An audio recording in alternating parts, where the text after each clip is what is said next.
Hey guys, Dobby back at you. Another story for you about graveyards.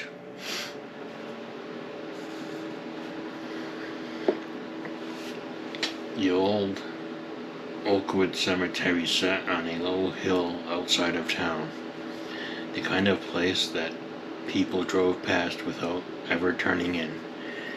The iron gates rusted open years ago, headstones tilting like crooked teeth, and the gravel paths had long since crumbled to dirt. Locals said it hadn't had a burial since the 1940s, but the grounds were always mowed perfectly, obsessively, though no one ever saw a groundskeeper.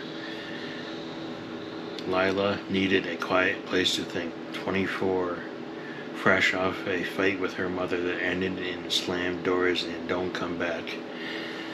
She grabbed a blanket, a thermos of tea, and drove out there just after sunset. The sky was the color of old bruises. She parked at the edge of the lot, walked past the broken sign that read Oakwood, established 1872, and found a flat spot near a cluster of weathered angels. She spread the blanket between two graves, one for a child named Ellie who died in 1919, and the other for a man whose stone was too worn to read anything but Father. The air smelled of wet earth and pine. Crickets started up, then stopped abruptly, the way they do when something bigger moves through the grass. Lila ignored it. She sipped her tea, scrolled her phone until the battery died, then lay back staring at the first stars. The quiet felt good, cleansing. Around 11:17 she checked her watch because the time would matter later. She heard the first sound. A soft scrape, like fingernails on stone. She sat up. Nothing moved, just shadows and headstones. Then again, scrape, scrape. Closer this time, from the direction of the wrought iron fence at the back of the cemetery. She stood, blanket clutched to her chest. Hello? No answer. The scraping stopped, then a new sound, low, rhythmic, breathing. Not human, too deep, too slow, like air being pulled through wet cloth. Lila's phone was dead, no signal anyway. She started walking toward the car, keeping the path between the graves, stepping carefully so she didn't trip. Then when she saw it, a shape crouched beside Ellie's stone, small at first, child-sized, but wrong. The limbs were too long for the torso, fingers trailing on the ground like roots. It wore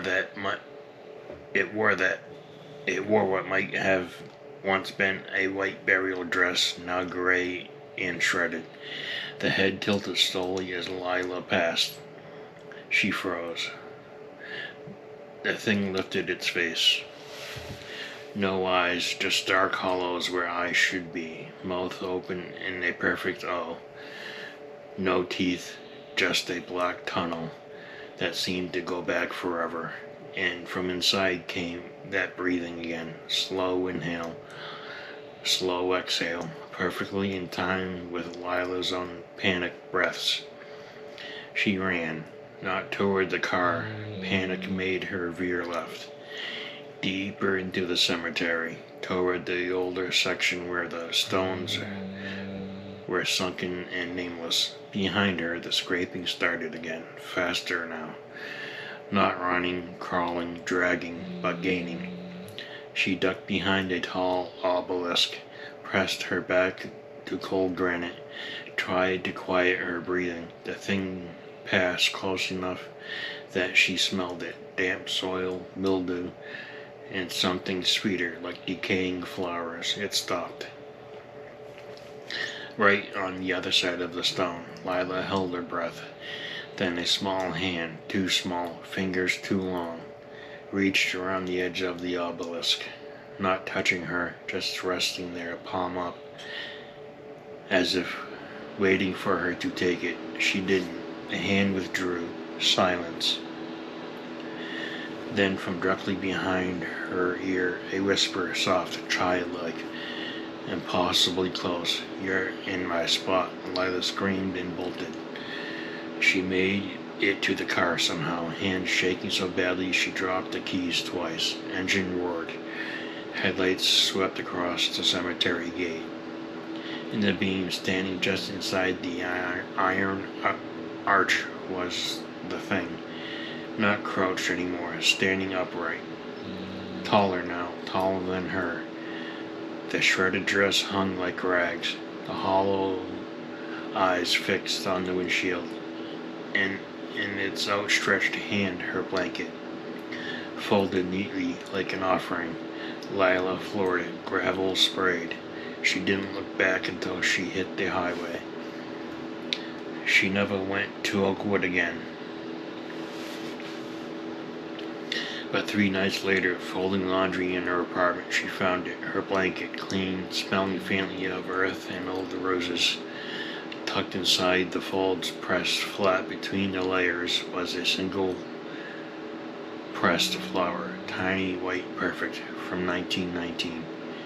And on the back of the laundry tag she'd sewn in herself years ago, someone had scratched in childish block letters, "Next time, bring tea."